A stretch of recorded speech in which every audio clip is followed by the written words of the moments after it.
Bayangkan, dunia digital yang selama ini jadi rumah kedua anak-anak kita, tiba-tiba harus dibatasi.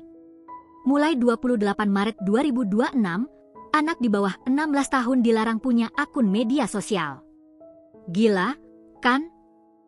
Ini bukan cuma sekadar aturan, tapi alarm keras dari pemerintah untuk melindungi generasi muda kita dari ancaman tak terlihat di balik layar. Adil, seorang anak yang hidupnya seolah berputar di sekitar smartphone-nya, merasakan langsung dampaknya. Saat ponselnya disita, ia merasa dunianya runtuh. Tapi siapa sangka, justru disitulah petualangan nyata yang jauh lebih seru dan bermakna baginya dimulai. Jadi, kenapa sih pemerintah sampai segitunya bikin regulasi ini? Bayangkan kalau Adil terus-terusan terpaku pada layarnya, media sosial itu dirancang dengan fitur-fitur yang bikin kita gampang kecanduan, apalagi buat anak-anak yang otaknya masih berkembang pesat. Paparan berlebihan bisa ganggu pola tidur, konsentrasi belajar, sampai kesehatan mental mereka.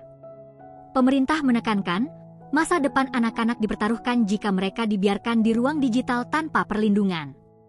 Ini bukan cuma teori, tapi realita yang perlu kita pahami bersama. Regulasi ini, yaitu Peraturan Menteri Komunikasi dan Digital Nomor 9 Tahun 2026, sebenarnya adalah turunan dari Peraturan Pemerintah Nomor 17 Tahun 2025 tentang Tata Kelola Penyelenggaraan Sistem Elektronik dalam Perlindungan Anak, PP Tunas. Implementasinya dimulai bertahap sejak 28 Maret 2026. Platform besar kayak YouTube, TikTok, Facebook, Instagram, Threads, X, Bigo Live, dan Roblox jadi target awal. Jadi, ini bukan isapan jempol belaka, tapi langkah konkret buat bikin ruang digital lebih aman.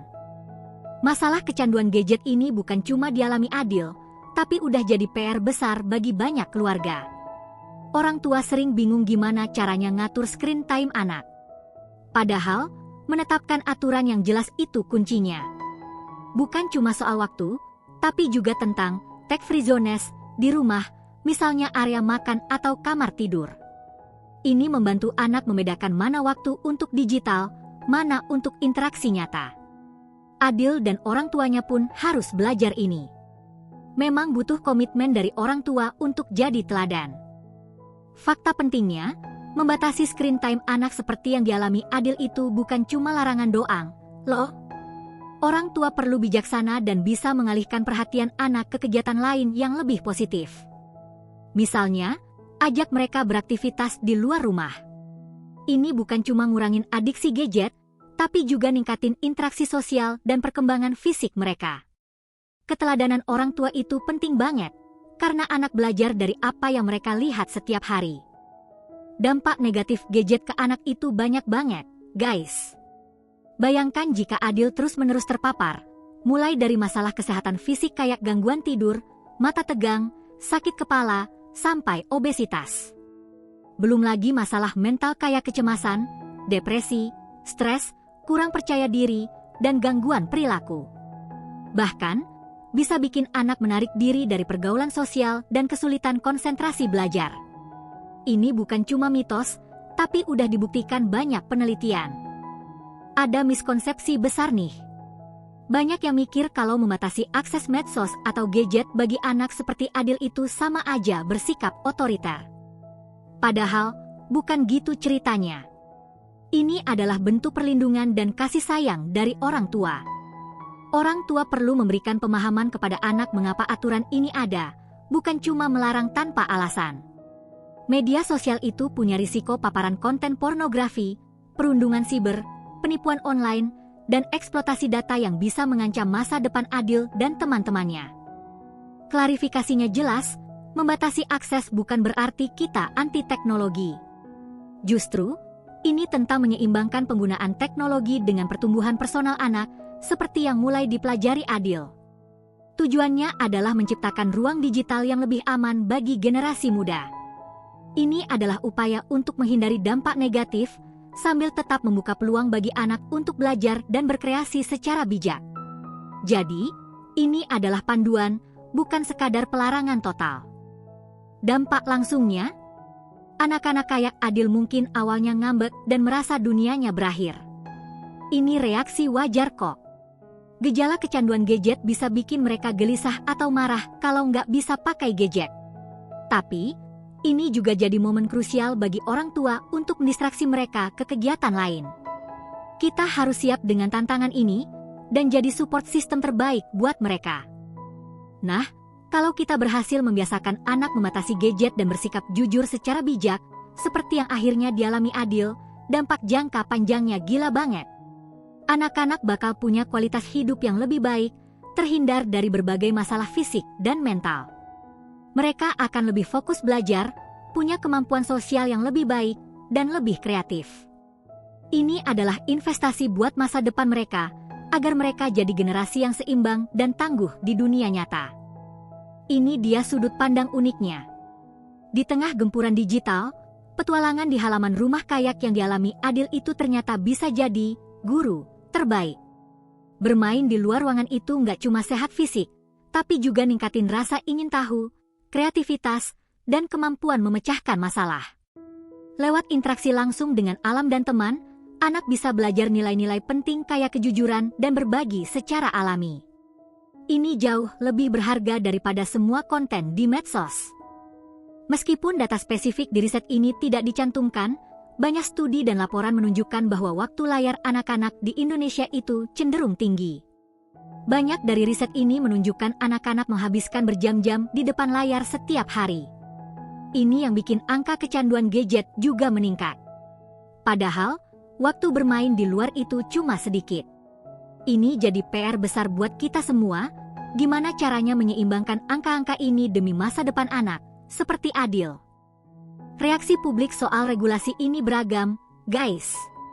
Ada orang tua yang menyambut positif karena merasa terbantu melindungi anak dari ancaman digital. Tapi, ada juga yang khawatir soal implementasinya, terutama platform digital yang harus memperkuat sistem verifikasi usia. Bahkan, ada siswa kayak Rizky Raditya yang gak mempermasalahkan karena bisa ganti aktivitas dengan bantu orang tua di rumah. Ini menunjukkan kesadaran mulai tumbuh, tapi tantangannya masih banyak. Tentu saja, ada kontroversi yang muncul. Beberapa pihak berpendapat bahwa pembatasan usia ini mungkin tidak sepenuhnya menghilangkan risiko karena celah teknis seperti pemalsuan usia masih mungkin terjadi.